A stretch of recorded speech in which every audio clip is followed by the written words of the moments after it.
Significant news on Friday. It's been an interesting month of conversation for Matthew Stafford and teams around the league, and eventually the Rams are able to restructure a deal that will keep their quarterback right there. Stafford had a couple of seasons left on an extension he signed in 22. Had talks with the Raiders and the Giants, but he's going to remain QB of the Rams. Jeremy Fowler joins us now from the Combine in Indianapolis. And Jeremy, these teams that need quarterback help in the National Football League are all still looking because Matthew remains in Los Angeles. It's like a game of musical chairs. There aren't nearly enough chairs. So this sort of amplifies the pursuit where?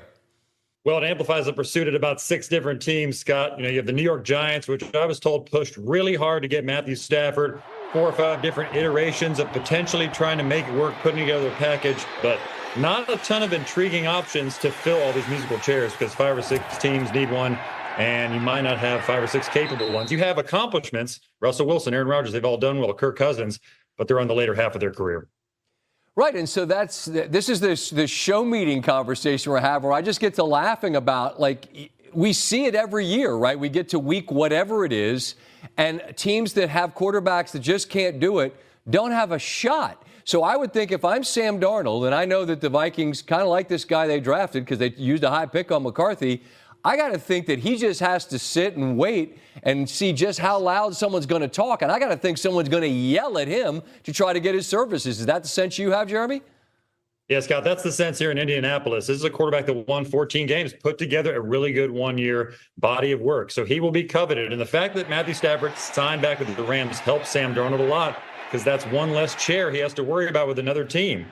So now you can leverage potentially Vegas with somebody else or even a Pittsburgh. I wouldn't take them totally off the table with the Darnold because he is considered the best option.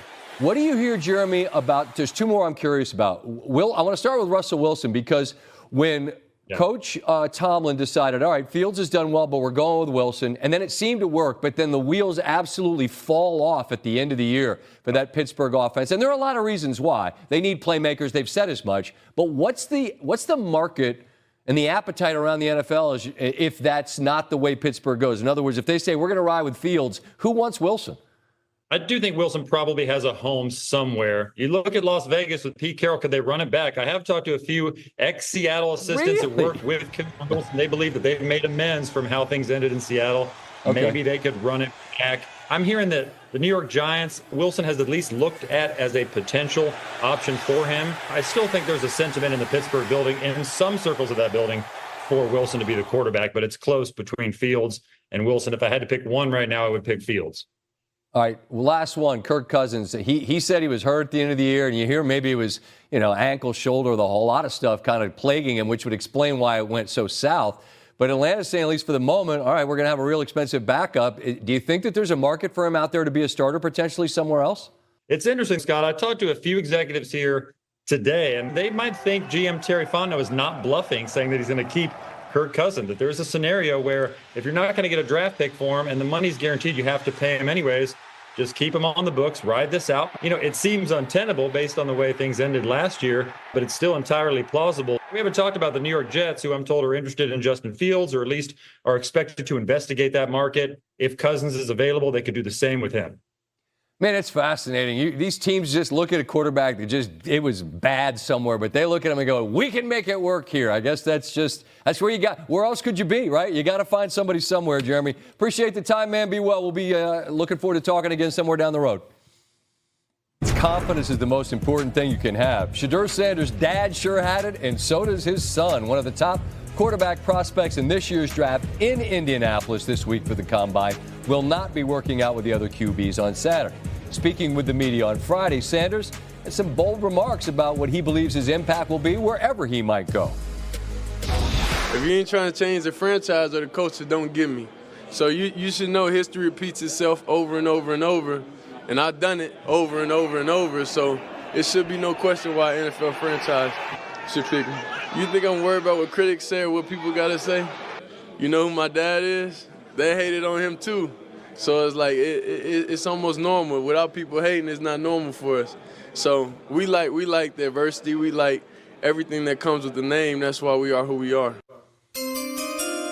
In Mel Kiper Jr.'s latest mock draft, which was released this week, he has Sanders going 7th to the New York Jets, which would pair him with a first-year head coach in Aaron Glenn. Kiper has Abdul Carter from Penn State, Cam Ward, the quarterback from Miami, and Travis Hunter, who Sanders played with and threw the ball to, going 1-2-3 overall. Speaking of that Heisman winner out of Colorado, not working out in Indy. Hunter has stated he believes he can play both ways at the next level. Our Ryan Clark said he could be a Hall of Fame DB. Hunter asked Friday about another rather accomplished two-way player in a different sport. What's more difficult, what you do in football or what Tony does in baseball? Probably me, what I do in football, because it's a lot on your body. You know, Tony, he's a great player, but you got to do. Today is skill position day at the NFL Combine. The quarterbacks, the running backs, the wide receivers work out. A number of players, though, are bypassing drills. Colorado's Travis Hunter, Arizona's Teteroa McMillan, and Ohio State's Emeka Egbuka, the top three receivers in Mel Kiper's position rankings on ESPN.com, are reported to be skipping drills. Also the case for his top running back prospect, Boise State's Ashton Jeanty, who will take part in interviews with teams, and the top two rated quarterbacks in the draft, Colorado's Shadur Sanders and Miami's Cam Ward, will not be throwing during today's workouts. Laura Rutledge anchors our coverage from Indy.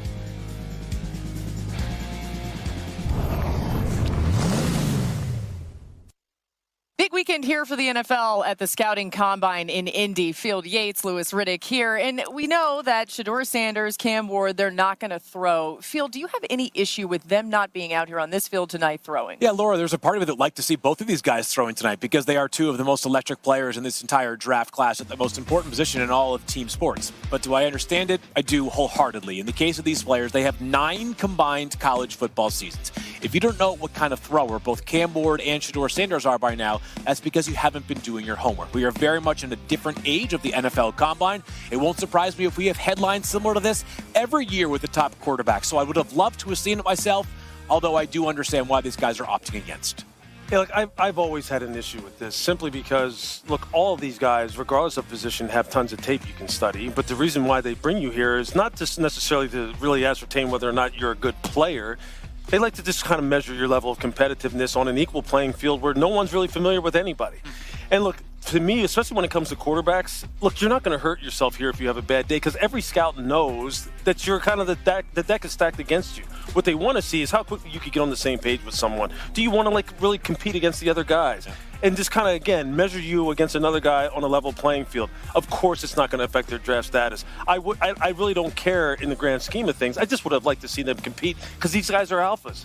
Yeah. And you would have hoped that they would accept the challenge. That's all. Yeah, Cam Ward told me that he feels like his tape speaks for itself to the points that you're both making. You will, of course, see them both at their pro days. Those are the top two guys. But, Phil, there are plenty of quarterbacks that we will see throw tonight. Who sticks out to you? Who are you excited to see? I'm looking forward to watching Dylan Gabriel, who may have thrown more footballs in his lifetime than the rest of these quarterbacks as he played 6 seasons of college football.